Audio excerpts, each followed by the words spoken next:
Prince Harry. I'm confused. The UK or Ukraine? Prince Harry clearly thinks the latter is safer. I'm Nana Aquia. This is GBN Royal. Prince Harry left the UK supposedly searching for privacy, something that he clearly didn't want because he and his wife then went on to spill their guts on self-made billionaire Oprah Winfrey's chat show. She is arguably the most famous host in the world, so he could talk down his own family and allow an accusation of racism to be levied against them, which I should imagine didn't help their safety much either. The Prince and his wife. We want privacy! We want privacy! Thanks for having us on the show. It's so awesome to be here. It's great. So let me start with you, sir. You've lived a life with the royal family, you've had everything handed to you, but you say your life has been hard, and now you've written all about it in your new book, Where? Then he went on and wrote a whinge fest, spare or where he whinged about his family again and again and again. We got to hear about his frostbitten penis and 8-hour cream. He went on about drugs he'd taken, which was somewhat unwise if he wants to stay in the US, and he revealed his kill count, which massively compromised his safety and that of his family. And aside from all the libel cases he has or had on the boil, who knows where we are with all of that, he's currently in a legal battle with the Home Office because he wants the same high-level security he had as a working member of the royal family, which is paid for by muggins here, even though he has made it clear that he hates the UK. The reason? He believes he is not safe in this country.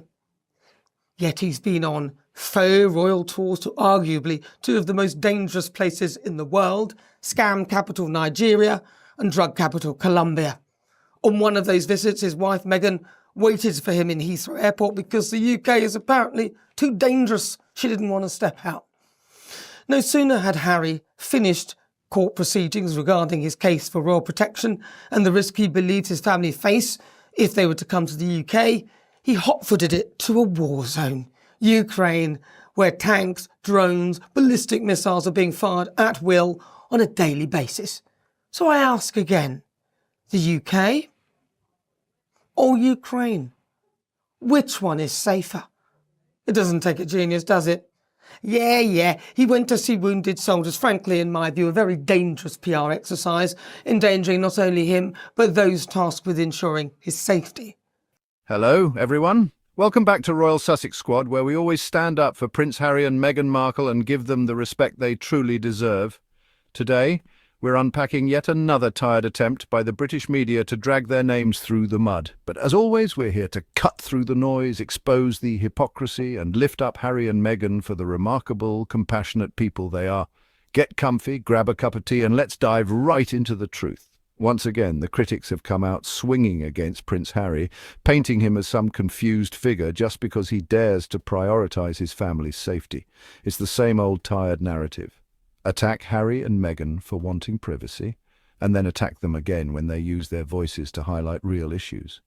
First, let's address the constant complaints about their Oprah interview. Yes, Harry and Meghan chose to speak out, and thank goodness they did. The world needed to hear about the systemic issues inside an institution that has, for centuries, hidden behind polished images. Speaking their truth wasn't just brave, it was necessary.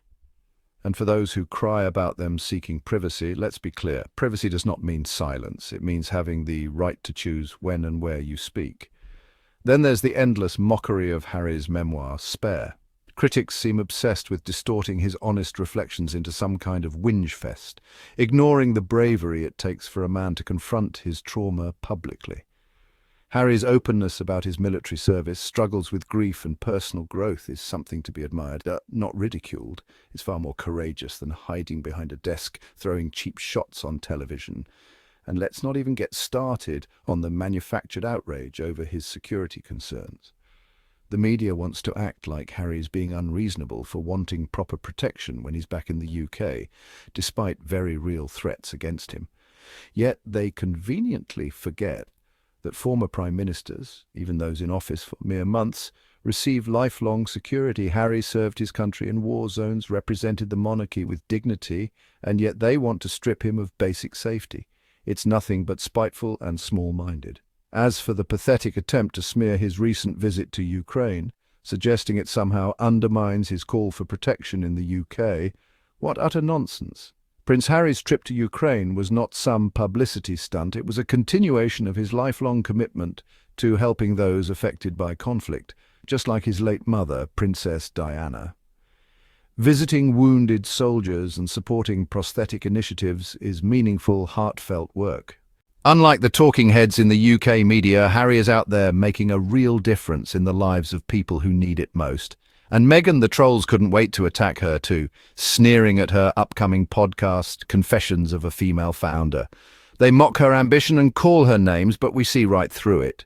Meghan is using her platform to uplift women, to encourage authenticity, and to inspire entrepreneurs, something far more valuable than the cheap snark coming from a bitter few. Her Netflix projects, instead of applauding a woman building a creative empire from the ground up, the usual suspects call her endeavors pointless. Yet somehow, these same critics dedicate entire segments to her every move. If Meghan were truly irrelevant, they wouldn't be so obsessed. Their hatred reveals their fear of a woman who refused to be broken, who thrives despite their relentless attempts to tear her down. And of course, it wouldn't be complete without the media's mocking of Harry and Meghan's tours to places like Nigeria and Colombia, labeling them scam capitals and drug capitals. The racism and disdain couldn't be more obvious. Harry and Meghan's tours were about global outreach, humanitarian work, and building community connections. The fact that these critics twisted into something sinister says far more about their own prejudices than it does about Harry and Meghan. Ultimately, this relentless media assault on Harry and Meghan exposes their own desperation. The old guard can't stand that Harry and Meghan stepped away, found happiness, and continue to thrive outside their control. They can't stand that the world is watching, questioning outdated traditions, and opening their eyes to the double standards at play.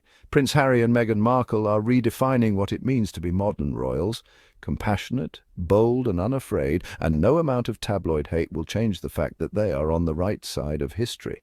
Thank you for spending time with us here at Royal Sussex Squad, where we always stand by Harry and Meghan against the storm of negativity. If you enjoyed today's video, please don't forget to like, share, and subscribe to the channel.